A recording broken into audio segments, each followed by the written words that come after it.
Hello, everyone, and welcome to this week's episode of the Horse with No Name podcast. My name is Zach Freeman, Director of Athletic Communications here at Lancaster Bible College. I'm joined by hardworking student worker Tyler Greenly. He and I are going to be breaking down some things this week from LBC Athletics and going through a couple different things through each team. A look ahead to homecoming, and then, of course, some questions for each other here at the end. So, Tyler is here. I am here. We're going to go through a few things and try to discuss all things LBC Athletics as we gear up for homecoming weekend here on the campus of Lancaster Bible College. I want to apologize for the delay in some of these podcasts. We've been working through a few different things in regards to technology, some scheduling conflicts, and things like that. So there's a lot going on.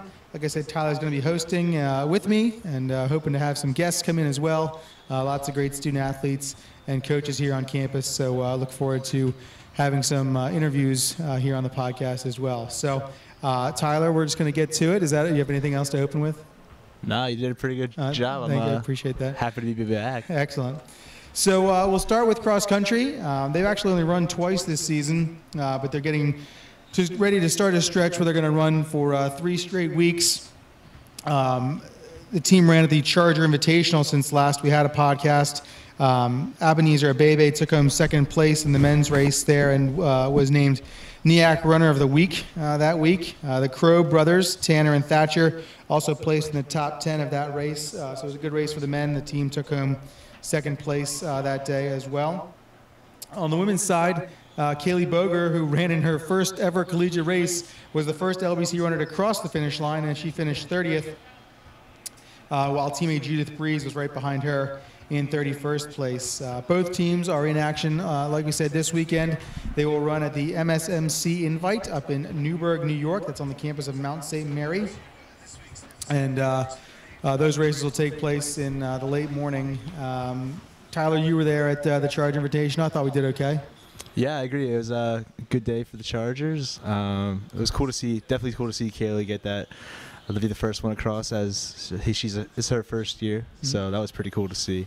It's great. I know head coach Ryan Gaiman's pretty excited about some of the potential on the men's side, certainly with the Crow brothers and Abebe. So I think it'll be a good test this weekend. If I heard Coach Gaiman correctly, I believe SUNY Cobleskill, who's one of their main rivals on the men's side, will be at this invite this weekend as well up at Mount St. Mary's. So it'll be a good test, and like I said, a string now of 3 straight weeks where they're going to get to the courses and then have a week off before the NEAC Championships, which will be here on campus on Saturday, October 27th.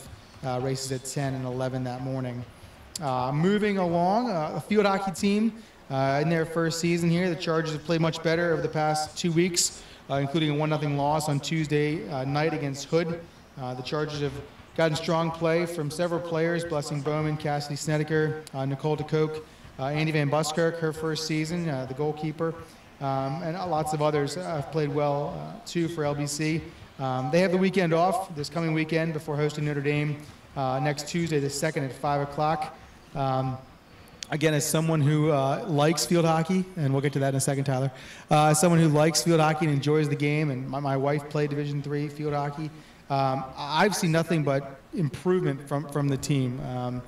I think even if you got Coach Elliott earlier in the season, she said, hey, we're young, we're struggling a little bit, but we're getting it. And I think that's positive. She's got positive things to say, and I'm seeing positive things from what I see. Not that I'm the know-all of field hockey, of course, but they're certainly getting better, and it's going to be a good program. Obviously, there's some first-year jitters. There's some first-year growing pains. I know that's a term that Coach Elliott likes to use, and I agree. But they are definitely getting better. They're playing better defensively for sure. And I think they're doing a better job in the midfield at just getting those chances offensively to come out and get a goal.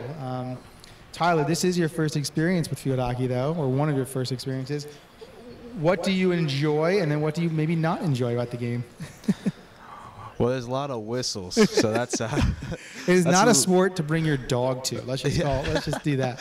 For sure. No, I've enjoyed Well, I was only at the one game last Saturday, I think, but they won. So. All right, the scrimmage with Southern Virginia. Yep, that's right. I was able to be at the win, so that was pretty cool. Something to tell your grandkids about. Yeah, maybe I should go more often. But hey, I think right. I might be the good luck. Okay, charm. so Tuesday at 5, Tyler will be on the horn, and we'll be Yeah. good to go. Perfect. So we'll see what happens. But yeah, no, it's been fun to watch them. It's always exciting getting a new program, and then just seeing them grow. So yeah, that's kind of been what I've been enjoying. It's great. The LBC women's soccer team, Chargers are 2-4-1 this season and 1-1-1 in Northeastern Athletic Conference play. Been bitten by the injury bug here a bit. They're still in good position to have a successful season. Big weekend this weekend. They host Cuca on Saturday, one of the better teams in the conference, and then they play Wells on Sunday, another traditionally strong program, or right there at least with the Chargers in that upper tier of the standings. So it'll be a good test for them. Head coach Allie Brown, again, good things to say about the team. It's quite a mix of upperclassmen and freshmen on this year's team. It's like half and half, and the people who play are about half and half as well. So you want to say sometimes, well, they're so young, and then you look at who's playing, and it's senior, senior, senior. Then if you look at it a different way, you could say they are pretty young. They got a freshman here, a sophomore there, a freshman here. So I know that it's been a challenge, and it's a little tricky, especially now with the injuries, to get a lineup together consistently that feels comfortable playing together. There's 7 games into the season here now, so you get to that point where you should start to feel some comfort playing with certain people, or at least understanding what roles people are going to play on the team. But this is certainly a big weekend in NEAC action. Can't afford to lose too many games, especially at home in conference play. And again, you want to have fun because it's homecoming weekend, and we'll get to that here in a little bit. But at the same time, this is kind of a business weekend for the women's and men's soccer team to make sure they take care of some business here and enjoy the fact that it's homecoming. Tyler, you've seen them play a couple times. It'll be interesting to see just how they are able to regroup after these injuries. I mean, the guys' team as well as the girls' team is pretty beat up. Right. So it'll be interesting to see. I think they can definitely do it. But yeah, it'll be a fun weekend for sure. For sure. I think you look across, especially the back line, you see Michaela Landis and Maddie Dion and Kirsten Hatch and Joy and Maggie Arnold.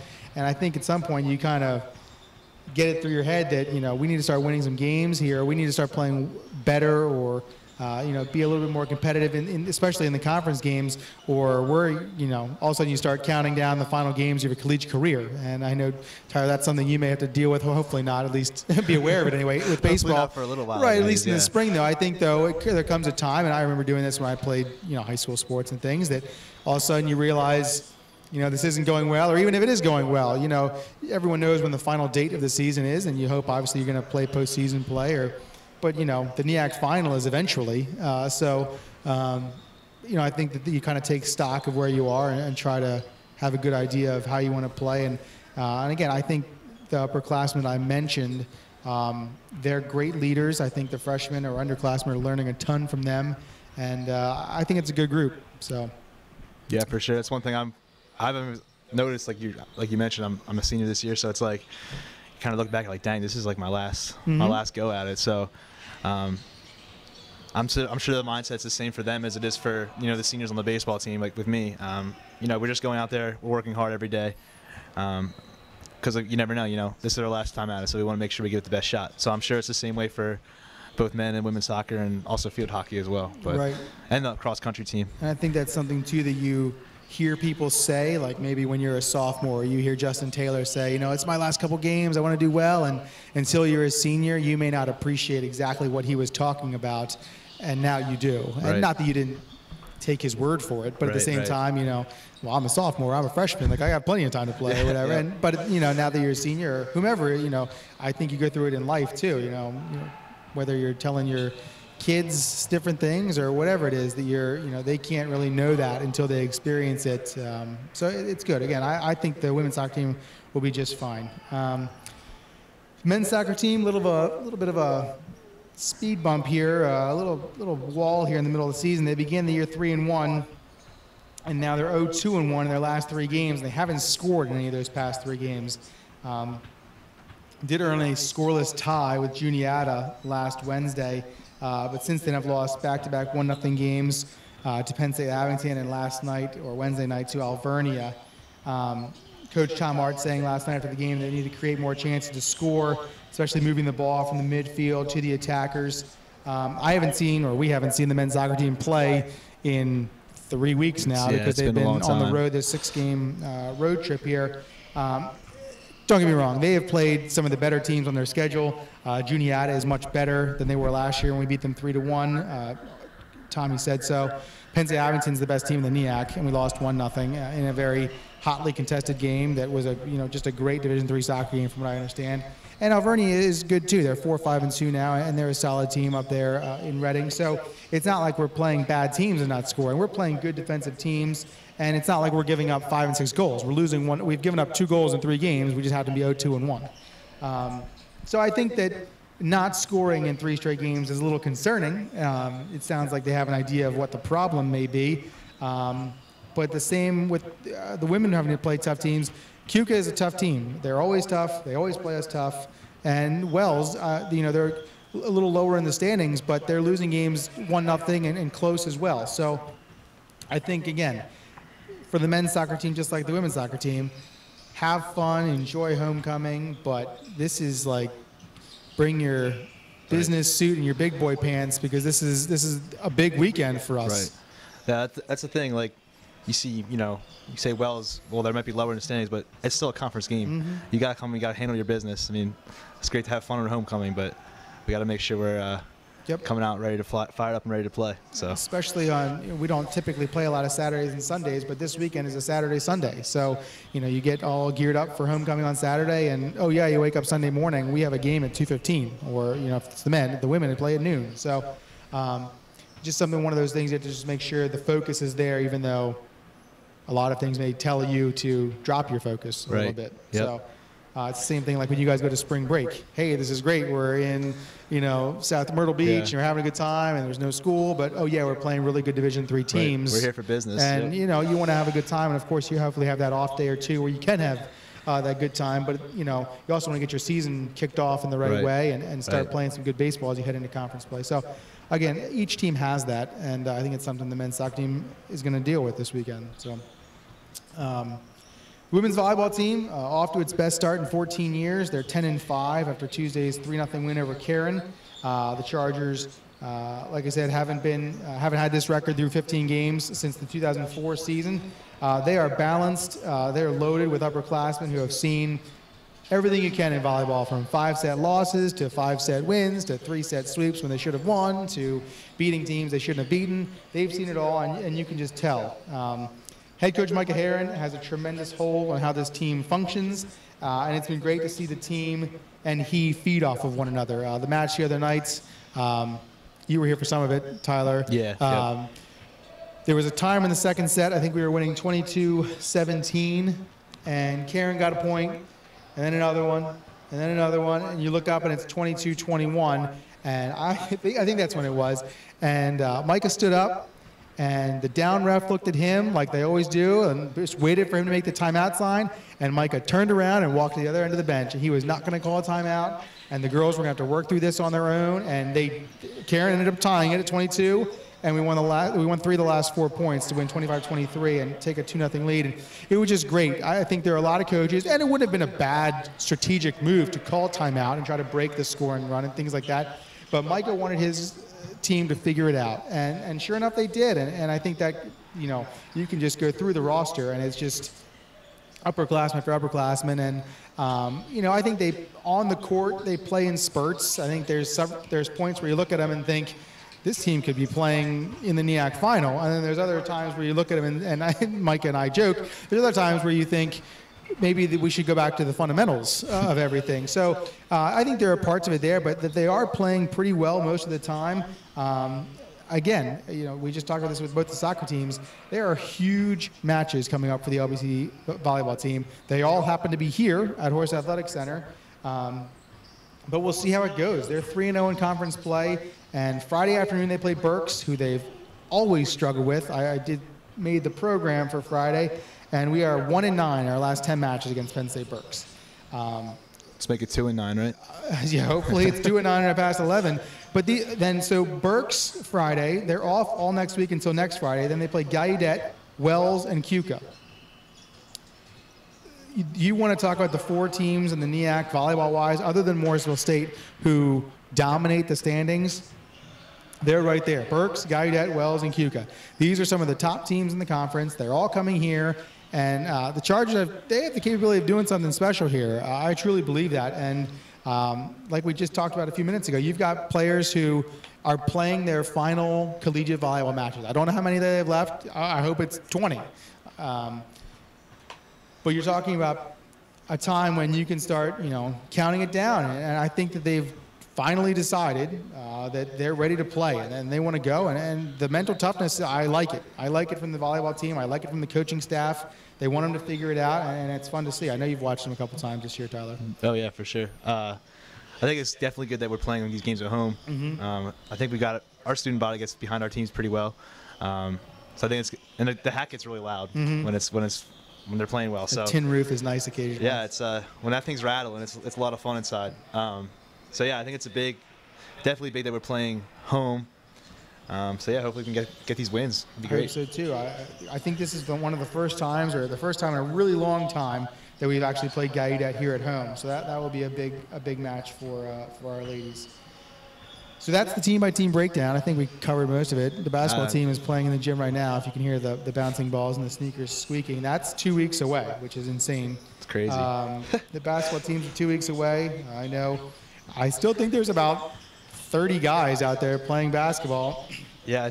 This is usually looking out the window right now. It's a lot of guys out there. This is usually the time of year where they weed each other out, and 25 or 20 come to the actual tryout. But there's been 30 for the whole month of September, and or even more sometimes.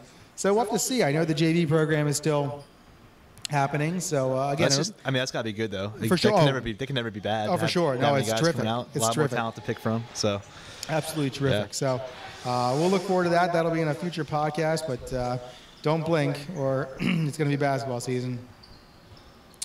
So as we mentioned, this weekend it will be homecoming weekend here at LBC. The volleyball team is Friday at 4 o'clock. Women's soccer at 11:30 on Saturday. Men's soccer at 2. And then Sunday we'll do it again with the soccers. Women's soccer at 12. Men's soccer at 2:15. Also happening this weekend, the musical of Titanic. I won't spoil the ending for you, Tyler. Is going on here at Good Shepherd Chapel. There's still tickets available. That show is Friday night, and then there's a matinee on Saturday. Good luck finding parking here, and a show as well on Saturday night, and I think Sunday again, but don't quote me on that. There's definitely stuff on lbc.edu. The boat might sink on Saturday, so they might not be able to do it. I understand if they don't get the boat back from the water, they may not have the Sunday show. That's correct. Yeah. Nice. Now see, everybody who hasn't seen it. Anyway. Oh, man. It goes down. Read a book. Yeah, read a book. That's good, Tom. That's my line. Kids Cookie Break is here on Saturday. I know a certain 6.5-year-old and 3.5-year-old who are very excited for that. For Kids Cookie Break, part of WJTL's coverage of the LBC homecoming. There'll be games, food. There's a few reunions on campus from what I understand. I think there's a couple bouncy castles, so you may have to keep stats, Tyler, while I go do that. Sounds like a plan. Don't hurt yourself, though. That's right. I'll definitely hurt myself. Field dedication for the Donald H. Funk Field is Saturday morning. The alumni game is at 8:30 on Saturday morning, with the field dedication happening around 10. That'll be right in the front of the field as you're walking towards it. We have the Donald H. Funk Field actually sewn into the field. It'll be going on right there. So you can come check that out if you're here early. I know there's a breakfast as well, but I believe you had to sign up for that. And the registration's looking really good, too. The field's awesome. That's one of my questions coming up. Hold on. Sorry. Jumping the gun Pause. My bad. It's supposed to be nice weather, so I would encourage everyone, whether you have an affiliation with LBC or not, if you can get here, it's going to be a lot of fun. It looks like 70, 72 degrees, and it may actually not rain on Saturday and Sunday. I know. Are you serious? Whoa. I know. That's insane. I know. Now it's going to because I said it. But it should be pretty nice, and there'll be plenty to do, so I hope everyone can come out and enjoy themselves here at the homecoming festivities on the campus of Lancaster Bible College. All right, so the main part here, or probably the other parts of the main part, but some questions for you, Tyler. All right. What are your first impressions of the Donald H. Funk Field? It's really nice. It's definitely the nicest thing that the Fry Center is pretty awesome too since I've been here.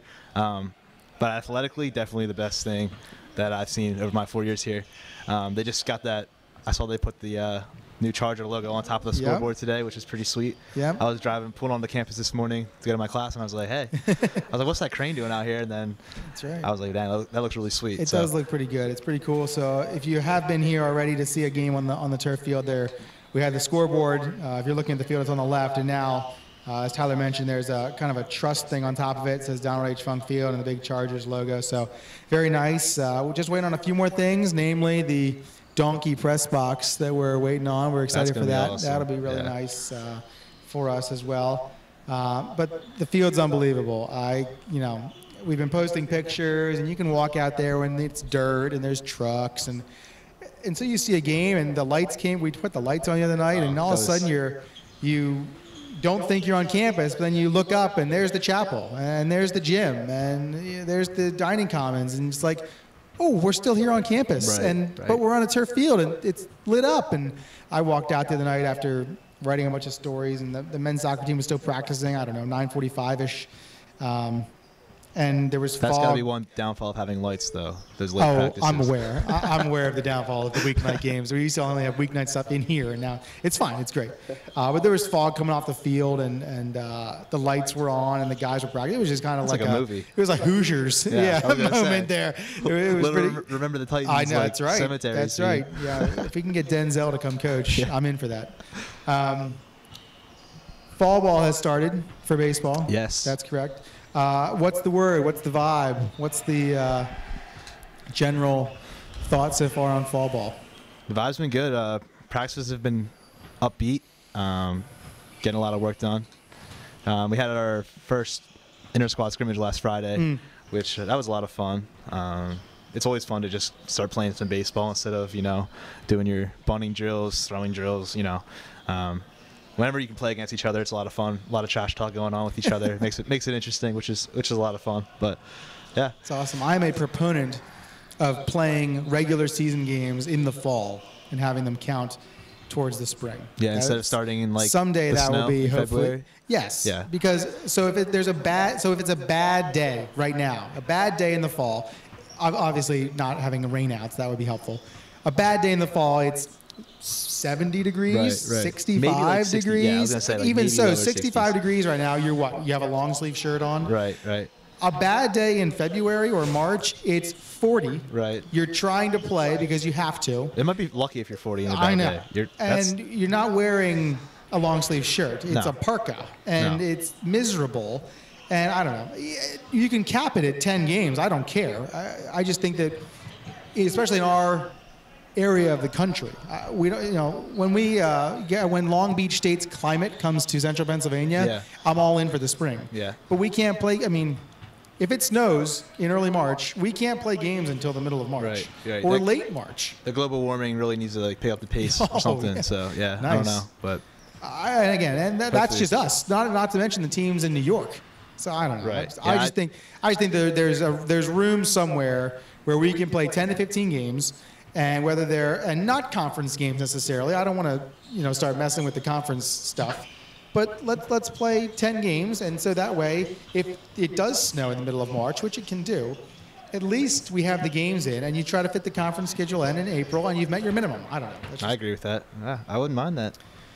Whatever. You're so smart. Well, it's one more thing in the fall, though, as well. Anyway. All right. Do you want to have your top 5 first, or my top 5? I can give my top 5 for sure. You can go. Can you get a little drum roll action going on, please? I like that movie. It's good. Okay. So today we have on Tyler's top 5. We have. I need you to list your top 5 cereals. All right. And how did we do it last time? Did you go? I'll go. Did you go? I messed around. It was back and forth. Yeah. We had Bob. I had talked to Bob McMichael about. He was all aggravated. 3 days, about and he was really upset about how I did it last time. So I want to make sure I do it right for him. Do it right. So I'm going to go 5, 4, 3, 2, 1. Sounds good. Okay. So 5, 4, 3. Okay. Let me have 10 seconds. Yeah, 10 seconds. 10 seconds. On the clock. 10 seconds. Okay.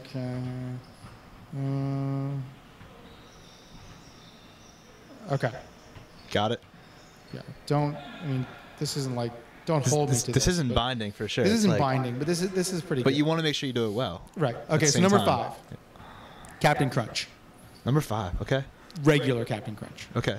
Are you saying regular, like no berries at all in no, there? nothing. Or like just regular. Really? The ones that hurt the top of your mouth? Yeah. I kind of like them. Like you can't eat more than like a bowl of them at a time? That's probably true. Yeah. My mom likes the peanut butter. I remember that from growing up. Okay. Number 4, Crispix. Crispix. I had a bowl of them this morning. They're pretty bland. I don't think I've ever had Crispix before in my life. You're not missing a ton, but they're pretty good. Cracklin' Oat Bran comes in at number 3. Protein. Oh, okay. All right. Gotta get that muscle, right? You don't keep a body like this, not eating Cracklin' Oat Bran. Right. Number 2, Kix. Kix, okay. Kid tested, mother approved. Number 1. So, okay, backstory. When we were little, we would go to the beach for the week. Gotcha. My mom would let us each pick a box of cereal that only we could have for the week. She would pick peanut butter Captain Crunch. What did my sister pick? I don't remember what she would pick. Something not good, I'm sure. My 2 younger siblings were too young for that. I always picked at number 1. I think only Target has this anymore. Okay. Rice Krispie Treats cereal. Not Rice Krispies. Okay. Rice Krispie Treats. Okay. Like extra bad sugar for you. Gotcha. Like it's in the clumps. It tastes so good. There's a 70% chance I'm driving to Target after we're done here. Okay. And I've heard this. of one of those cereals before in my life. So there's a lot of cereals. Yeah, there are. There's a lot of, I'll come back to this sometime. Maybe for I'm just you. not cultured enough to know those, but I'm not sure. Don't worry, you're not. Crispix is not a cultural thing. Gotcha. All right, my top 5 for you. Okay. Top 5 TV shows you've ever watched. Ooh. Top 5 TV shows.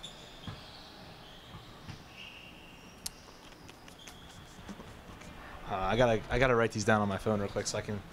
That's why I brought the notepad. List them out. Yeah, that's a rookie move by me. Plus, all of my notes are on here too. Next time we're gonna have a little notepad. I can fill in while you're talking. Okay, yeah. Why don't you fill in for a little bit and I'll get back to you. Fill in just a little bit. Yeah, okay, yeah. I can have a little filler here. So, do want to thank. This is me talking personally. I want to thank the student workers big time here early on in the semester. They've been terrific, helping us out, getting a couple of technology things fixed up. We're excited for when we get the donkey press box there at the Donald H. Funk Field. One of the last things they're going to do too is we're all hooked up to produce better video, better quality video and things out of the field. So we're looking forward to that.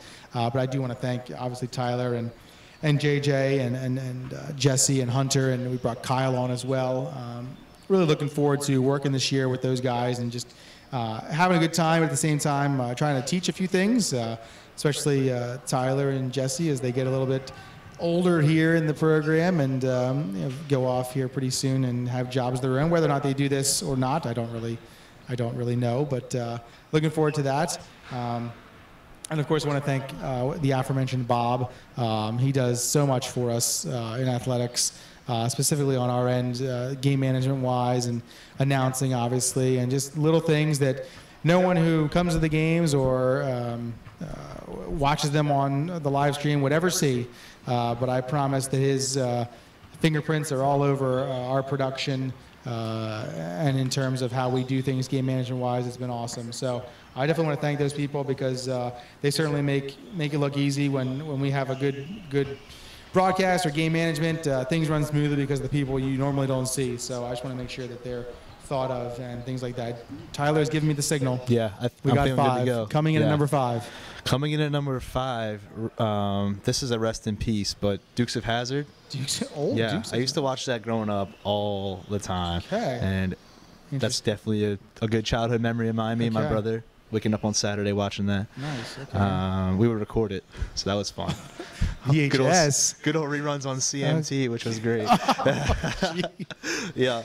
So there's that. Okay. But number 4, we're gonna go with Parks and Rec.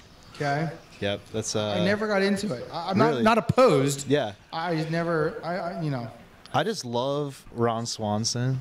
I like the gifs of him or whatever. The gifs or whatever. Everything he does is just hilarious. Yeah, I enjoy that. Okay, that's good. Number 3 is a classic. I'm gonna just go with Friends. Okay. Like that. I've watched the whole thing, so And There are episodes that I like. I'm not sure I Right. could get in for the whole 11 Right. seasons, but there are certain episodes that are hysterical. Right. That's how I am too. Like some episodes are just kind of dumb, but at the Yeah. same time, other ones they make me laugh. So that's always good. Number 2, this is a newer show, The Blacklist. Okay. That's really good. They still have those. Those are new, still new. Right. Yeah. Season 6 should be coming out soon. Season 1 and 2 were really good. 3 and 4, okay. And then they just come back with season 5, and it was like Nice. Is that James incredible. Spader? Is that James his name? Spader, yeah. It was incredible. So that's one we watch, or I like to watch. And then number 1, that's just the classic, The Office. That's definitely my favorite show of all time. I like it. You can't beat, Dwight Schrute, Michael Scott. So I enjoy that as well. They're 2 of the best. They got to be 2 of the best characters of all time. I didn't watch in the my whole opinion. series, but I do remember watching the first couple seasons pretty religiously. It's fantastic. It's my kind of humor. It's like kind of sarcastic, dry humor. Yep. So it's funny. Why you work in the department. Jim's kind of my spirit animal. So I like all that. That's good. That's great. So that's my top 5 right there. All right. That's very good. Are you watching any new shows? New Since we're on the shows? topic, are you watching any new shows? Like that are on TV right now, or like in general? Or any ones that just started? No, not really. We watch. My family likes the show Lost. No. And like we're like way behind on that because it came out a long time ago. Right. But like we started season 4 yesterday. So that's kind of what we're working through right now. But new shows. I was just curious. I don't think so. There's I watch 911 every once in a while on Fox. That's okay. I'm kind of interested in. It's super fake, but like it's kind of cool. Like, makes for good TV, I guess. So nice. Yeah, I don't know. Okay, good. But very good. I watch a lot of sports. That's mainly what I watch. Oh right. So I know. Especially now, baseball playoffs are starting. yeah, Football's on like every hockey night. and basketball are starting Hockey starts soon. next week. All right. Yeah. We may incorporate that in next week's podcast. Yeah. Did you see the? Speaking of which. Oh have you yeah, we seen can do the, this really fast if you the want. Flyers mascot. What are we doing? What are we doing there? See, the thing is, It's terrifying. I saw this tweet yesterday. It was pretty funny, actually. It's like they unveiled the thing, right? Right. Philly's obviously like one of the first people to see it. Right. And general consensus, I think, what is this thing? I don't like it. But then, typical Philly fashion, once the national media starts coming on top and hating on it, okay, you know what? That's our piece of crap right there. Okay, that's our mascot. I just don't. What? That is our mascot. Why and we did have to they need a defend it. mascot? I don't know what it is. It's all not I'm a saying thing. all I'm saying is, it's gonna scare kids. Mascots are for the kids. I don't think that there's anything that a Philadelphia child going to those games hasn't seen. Okay. That's Easy sorry. Now, easy now. Wow. But think of this, okay? You're taking your 5-year-old kid for their birthday to a game. That thing sneaks up behind you and Yeah, just they're not starts coming back throwing until they're 25. It starts throwing confetti in your face. Right. Those big googly eyes. I don't think Why so. do the eyes have to move? That's a good question. Okay. I don't Cookie know. Monster's eyes move, but like in an adorable way. I think it could be one of those things where it's like it's so bad that it's good. Okay. Yeah, I'm not sure. It's just one more So reason we'll to see. not like the Flyers, but that's We'll fine. see. I mean, like I needed more. That's one thing we disagree on, obviously. I mean, We've gotten by that. I've done Yeah. that. Done this my whole life. All my friends. it's okay. All my best friends like the Phillies and the Flyers and the Eagles. Yeah, like if someone asked me to like rate your personality or anything like that, I would never give you a 10 out of 10 just because of that fact. It's not my you're fault. a Giants fan, a Mets fan, and a Rangers fan. So it's like I hate those 3 teams. Because they've been so good lately. I don't know about the Giants, but They've not been very well. That can be another time for another day. But For good moments. If the Rangers ever win the Stanley Cup, I will just go crazy. yeah, I was 9 when, or 8.5 when they as won. long as the Penguins don't win, I'm fine. That's where we can come back into agreement. Yeah. Okay, we've gotten off topic. Anyway, so again, homecoming this weekend. If you can get here, it'll be great. Women's soccer is at 11:30. Men's soccer is at 2 on Saturday. Women's volleyball on Friday at 4. And then we're back at it with soccer on Sunday as well. This is the only home Sunday all fall. So if you are done with church, you want to come over. Again, it should be a nice day. Come on over and check out the soccer teams. They face Wells on Sunday. Next week, men's soccer, their first night game. That's Wednesday at 7 against Wilkes. I think we might roll out like a day-long thing on Twitter where we just post like songs on YouTube that have to do with lights and night and stuff like that. I've been thinking through that. I'm trying to find some good ones. Yeah. So we might do that. We might have to brainstorm a list for that. I would appreciate that. And then, soccer on Wednesday, field hockey's Tuesday. Then volleyball is here next weekend. So we have Gallaudet on Friday night at 6.